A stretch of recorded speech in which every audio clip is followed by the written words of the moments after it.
Dan Barton, trying to round up a group of Nazi spies and learn their code, pretends to help them steal important weather information. They are suspicious, however, and hold him under guard. He gets away, masquerades as the Black Commando, and races to prevent the robbery. Now get over there.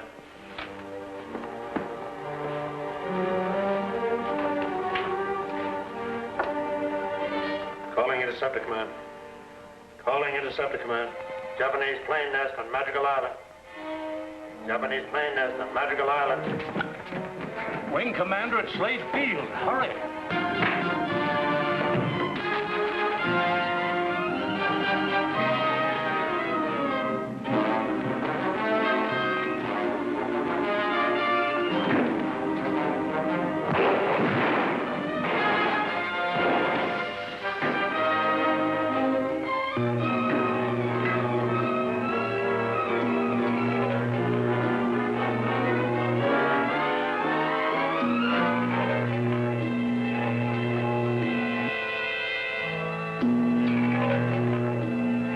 Now what? We've got to get another map.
Calling Corp 73, be the guard at Weather Observatory, South Gate.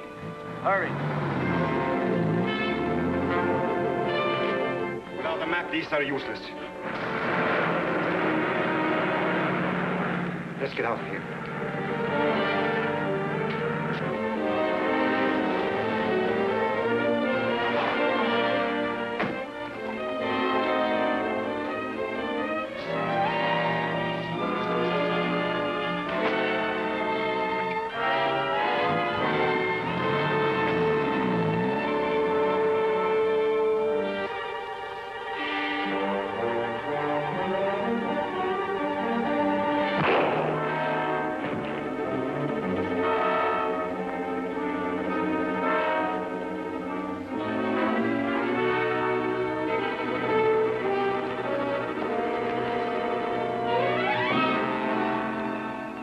Marvin.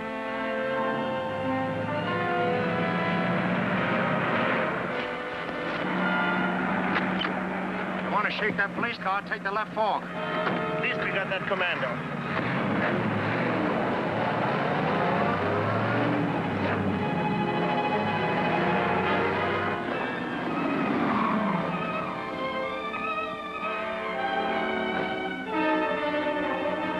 We're in the clear. That was close.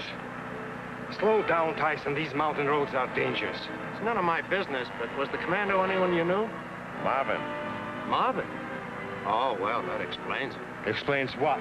Well, a few seconds after you fellas left, Marvin followed you. I wondered why, because I heard you telling him to stay on guard. The commando came running back just before you did. He tripped and fell, and he was just getting up when you let him have it. You had dealings with the commando. Didn't you know he was Marvin? Oh. My contact with him was through a stool pigeon. I never saw him.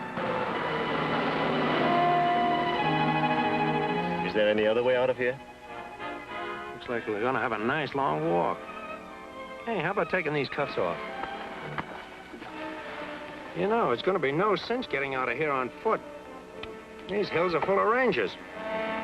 I think we ought to split up and go it alone. Maybe you're right. Report at the Green Lantern as soon as possible. Ladies and gentlemen, here's an Army flash. American bombing and pursuit planes, in a surprise night attack, destroyed a Japanese bomber base on Madrigal Island. Troops have been landed and are mopping up. The situation is well in hand. Following your instructions, I went to Marvin's quarters and removed or destroyed any article that might give the police a clue to his connection with us. You found nothing to indicate why he masked himself as the Black Commando? Nothing, sir. Marvin, a traitor to the Nazi cause, richly deserved his end. Any further information on Barton? No, sir. Metzger and Quito are standing by at the Green Lantern with instructions to call me as soon as he arrives. Go there yourself and wait further orders. Heil Hitler. Heil Hitler. Heil Hitler.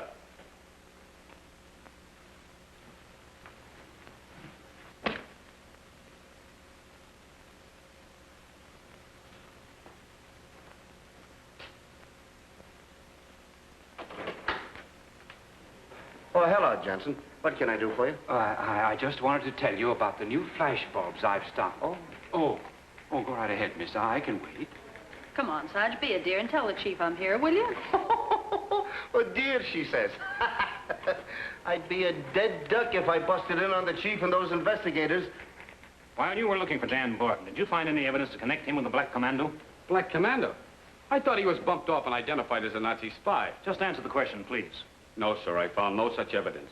And if I did, I wouldn't believe it. Until this man Marvin was killed, we thought that Barton might be the commando. Ah, that's a lot of hooey. I beg your pardon, sir, but the idea don't fit Dan Barton. Leaping over the rooftops with a mask on him. If Dan's a crook, he's a smart crook. And when we take him in, he won't be wearing no masquerade costume. Pat, don't forget it's still your job to bring Barton in. I won't, sir. Flanagan was Barton's pal. What's your angle in giving him that detail? Oh, don't worry. Pat would arrest his grandmother if he thought she was guilty. Any objection if I have him tailed? That's up to you, Ryan.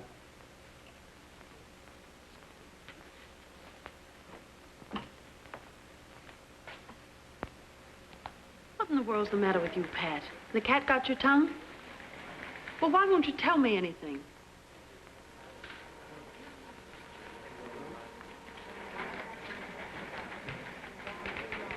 But the...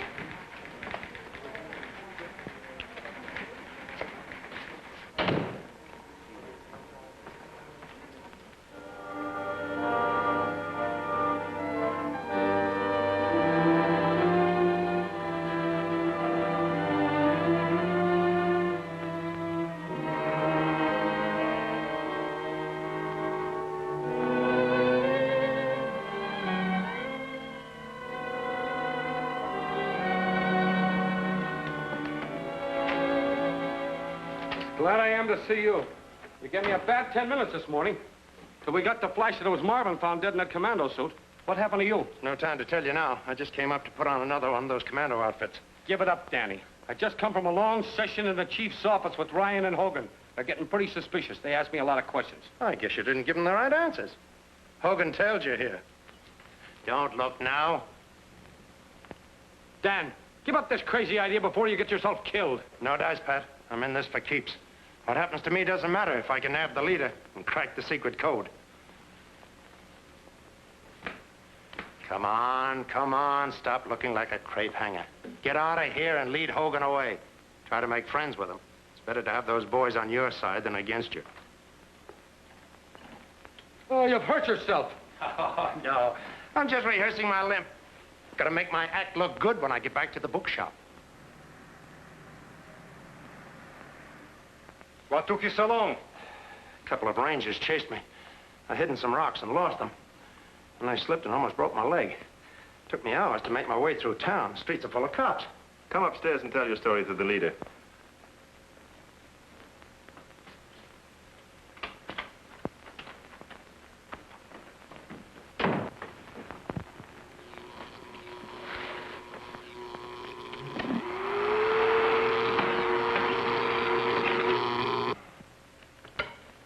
Yes? Barton is here. I thought you'd like to question him. I'll talk to him later.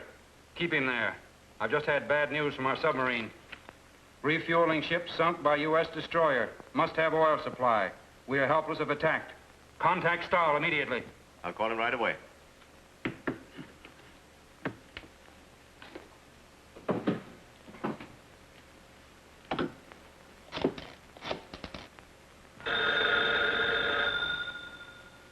Just a moment. Put that stuff in code and send out through usual channel. Stahl speaking. This is Rudy Tyson speaking. I'm interested in your rates on marine insurance. What do you want to insure? Oil. Go to pier number 62. That's an isolated warehouse at the foot of Crane Street. The oil is in drums. I see. Yes. How many guards should I figure on? Only one man after 9:30. That'll be easy. There's a tugboat alongside the dock. Well, that will take care of the transport problem. Thank you.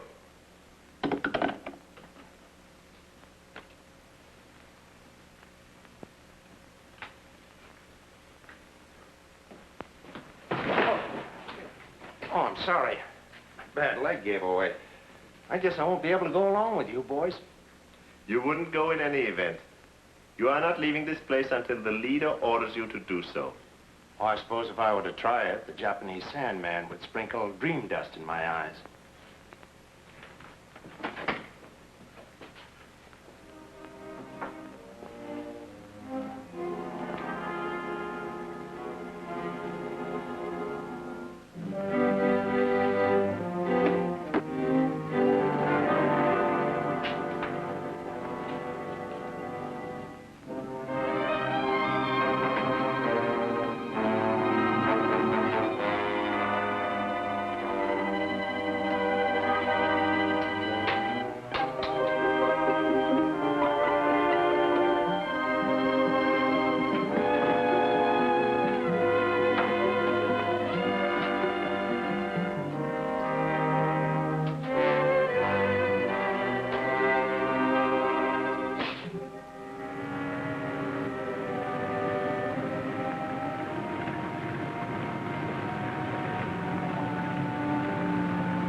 On your way, buddy.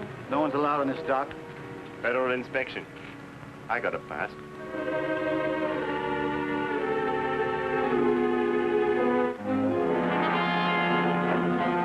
Jack, get the rest of the men. Right.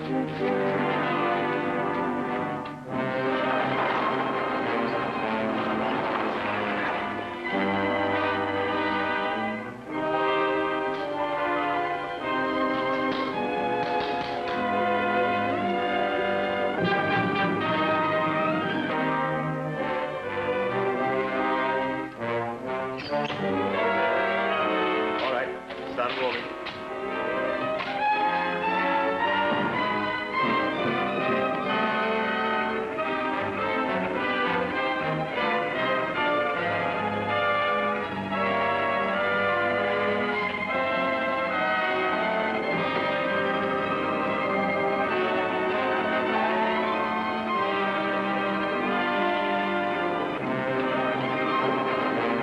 Come on, then. We've got to work faster. Not those. Over here.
Is the enemy beaten at last?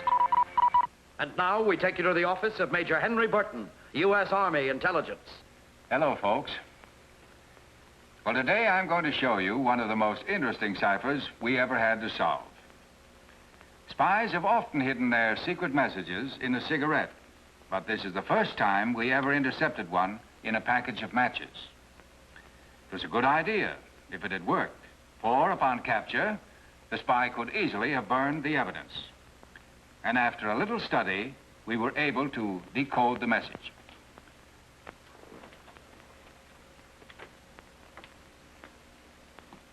To make it easier, I've had the message placed here on the board. Now, the first thing I noticed about this message was that the most important thing in the code came last. And that's this number, 1142. Now, the only thing I could imagine that to be was a date. November 1942. Let's have a look at that month. Now, the only thing I can imagine Thursday 3 in the code to mean is that it's the third Thursday in the month, and that date is 19. Let's write that down. Now, Thursday 1 is 5. And there are 3 in this message, so we write them all in as 5s. Now, to get on with the rest of the message, Sunday 1 is 1. Saturday 1 is 7. Saturday 2 is 14. Friday 3 is 20. Wednesday 4 is 25. I think I've got it. What's the 5th letter in the alphabet? Why, E, of course. And that 5 is used 3 times in this message. Now watch. 19. The 19th letter in the alphabet is S. 2 5s, 2 E's. And thus we have C. Now to go ahead with the rest of the message. A, G, E, N, T, Y. C, Agent, Y. And the code is cracked. Next week, I have a surprise for you. I'm going to show you how to use secret ink. Don't fail to see Submarine Signal, Chapter 7 of the Secret Code at